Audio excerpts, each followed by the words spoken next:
فریدی صاحبہ بہت شکریہ ہمیں شو میں جوائن کرنے کے لیے. ظاہر ہے ہم نے دیکھا ہے کہ ہراسمنٹ کے کیسز میں ویسے ہی جو وکٹم خواتین ہوتی ہیں وہ شکایت نہیں کرتی, ان کے خاندان بھی انہیں روکتے ہیں کہ جی آگے جا کے معاملات ادارے بھی تعاون نہیں کرتے, کیسز میں کس طریقے کی رکاوٹ آتی ہیں.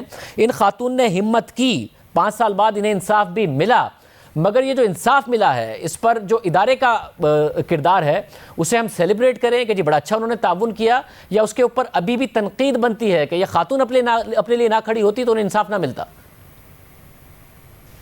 جی شکریہ شاہزیب. یہ سوال زیادہ پیدا ہوتے ہیں, یہ ایسے دکھایا جا رہا ہے جیسے ایف آئی اے کی کامیابی ہے, لیکن اس کنوکشن آنے تک کیا مرحلہ رہا ہے خاص طور پہ وکٹم اور کمپلیننٹ کے لیے. یہ ان کی چوتھی اپلیکیشن جب ایف آئی اے کے پاس گئی تھی تو اس کے بعد ایف آئی اے حرکت میں آئی. جب یہ قانون 2016 میں آیا, اکتوبر میں ایف آئی آر کٹی, اور اس دوران اس کے فوراً بعد یہ کمپلیننٹ نے رجوع کیا کیونکہ ان کو پرائیویٹ کاؤنسل کی ہیلپ چاہیے تھی. ایف آئی اے ان کو بالکل نہیں گائیڈ کر رہا تھا. اس کیس میں جو سیکشن 21 ایک پرائمری کیس ہے, یہ کوگنیزبل ہے, اس میں اسٹیٹ پارٹی ہے, ایف آئی اے کا کیس ہے, وہ لے کے چلتے ہیں آگے ان کے پروسیکیوٹر. تو کیوں کمپلیننٹ کو پرائیویٹ وکیل کا سہارا لینا پڑا, وہ بھی پرو بونو انہوں نے کیا, لیکن ہر کسی کے پاس یہ بھی فیسلٹی نہیں ہوتی کہ وہ کر پائیں. تو وہاں سے لے کے بیل کی ہیئرنگز ہوتی رہیں, ان کو بتایا تک نہیں گیا تھا. اس کے بعد بیل جب ہائی کورٹ میں لگا, 2017 کی بات ہے یہ, اس وقت فائل گم ہو گئی. 2 سال وہ مسلسل اپلیکیشنز جس فورم پہ کر سکتی تھی, جو نیا ڈائریکٹر آتا تھا, ڈیپیوٹی ڈائریکٹر, ایڈیشنل ڈائریکٹر, وہ ایف آئی اے میں درخواستیں دیتی گئیں, وہ وفاقی محتسب کے پاس گئیں, وہ این سی ایچ آر گئیں, وہ این سی ایس ڈبلیو کے پاس گئیں, وہ سینٹ کے ایچ آر کمیٹی اور نیشنل اسمبلی کی کمیٹیز. 2 سال ان کے گزرے ہیں کہ فائل آپ لے آئیں تاکہ یہ کیس چل سکے. تو آپ ایڈجرنمنٹ ریکارڈ اگر دیکھیں تو وہ اس لیے تھا کہ مسنگ فائل ہے, یا پھر اس کے بعد ان کو پھر ہائی کورٹ جانا پڑا. ہائی کورٹ جب گئیں تو وہاں پہ انہوں نے درخواست دی کہ یہ فائل ریکور کی جائے, یہ میرا کیس پریجوڈس ہو رہا ہے, یہ نیگلیجنس کی وجہ سے ایف آئی اے کے. تو کافی مہینوں بعد یہ کورٹ کو بتایا گیا کہ فائل مل گئی ہے. اس کے باوجود فائل ملنے کے بعد بہت مہینوں بعد تک وہ کورٹ میں لوور کورٹ میں جمع نہیں کرائی گئی. اس کے بعد جو ایک پورا پروسیس چلنا تھا, ان کے تو اسٹیٹمنٹ بھی ہو گیا, کراس بھی ہو گیا, لیکن آگے پھر ایف آئی اے نے اپنے وٹنسز پیش کرنے تھے, ایویڈنس پیش کرنی تھی.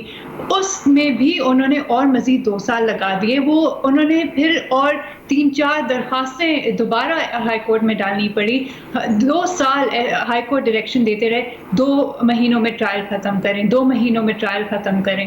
اس کے باوجود اتنا کھنچتے کھنچتے تقریباً 5 سال کا عرصہ ہو گیا. تو ایک تو یہ جو پروسیجرل ڈیلے ہوا ہے, اس کے بعد ان کے ساتھ جو رویہ اختیار کیا گیا, ان کے ساتھ جو بیچ میں ہوتا رہا, ان کی نوکریاں گئی ہیں, ان کو اور مزید نشانہ بنایا گیا سوشل میڈیا کے کیمپینز پہ, اس کی بھی درخواستیں ایف آئی اے کو گئیں. ایف آئی اے نے ان کی کمپلینٹس پہ بالکل ایکٹ نہیں کیا.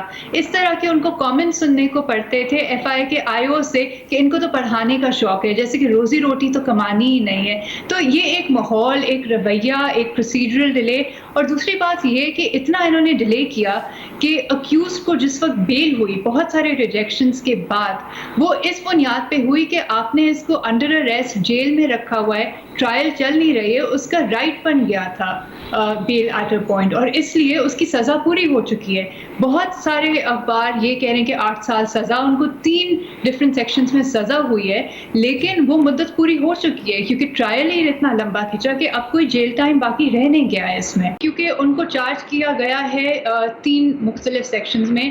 سو وہ دوبارہ آرڈر لکھنا ہوگا کہ 3 سال 3 سال 2 سال, اور اس میں آرڈر میں یہ لکھا ہے کہ یہ کنکرنٹلی چلیں گے. تو یہ سارے جو سینٹنسز ہیں وہ ایک ساتھ چلیں گے. تو یہ جب سے اریسٹ ہوئے تھے اکتوبر 2016 میں, اور جب بیل ملی ہے سپٹمبر تقریباً 2019, تو وہ جو دن رات ملا کے ایک کیلکولیشن ہوتی ہے وہی آلریڈی پورا کر چکے ہیں, سوائے شاید کچھ دن کے.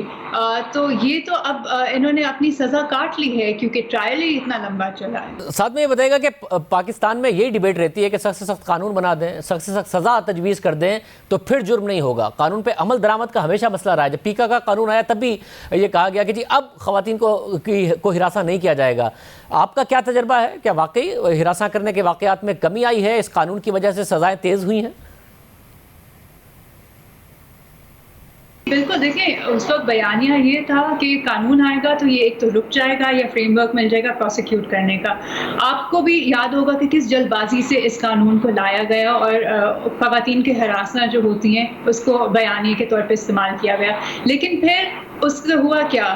اگست 2016 میں یہ قانون آ گیا. جو کورٹس ڈیزگنیٹ ہونے تھے جہاں ٹرائلز چلنی تھی وہ مئی 2017 تک کیسز جو ہیں وہ نہیں چلے. اس دوران اور ان کے ساتھ ان کمپلیننٹ کا بھی وہ صبح 8 بجے جاتی تھیں 2 بجے ایک اور تاریخ لے کے آ جاتی تھی. ایف آئی اے اس کورٹ میں یہ کیس پہلے چلا رہا تھا جس کی جورسڈکشن ہی نہیں تھی. جون 2017 میں تو یہ صحیح عدالت کے سامنے پہنچا, کیس وہاں سے چلنا شروع ہوا. تو اس طرح سے اور دوسرا کہ ایک کا رویہ کہ کون سی کمپلینٹس کو ترجیح دی جاتی ہے, کس طریقے سے ان کا رویہ ہوتا ہے, آگے کیسے لے کے چلتے ہیں. تو یہ تمام مشکلات, یہ ایف آئی اے کا کام تھا ان کو گائیڈ اور اسسٹ کرنا, لیکن یہ ہوا نہیں. اور یہ صرف ایک کیس نہیں ہے, آپ اٹھا کے دیکھیں ریکارڈ, اور میں پچھلے 4-4.5 سال سے تقریباً 5 سال سے جائزہ لے رہی ہوں اور کراچی میں جو کیسز چل رہے ہیں زیادہ تر کیسز ان کے نہ آنے پہ پروسیکیوٹر نہیں آئے, آئیو نہیں آئے, کیس پراپرٹی نہیں آئی, ان ایڈجرنمنٹس کی وجہ سے کھینچے چلے جاتے ہیں.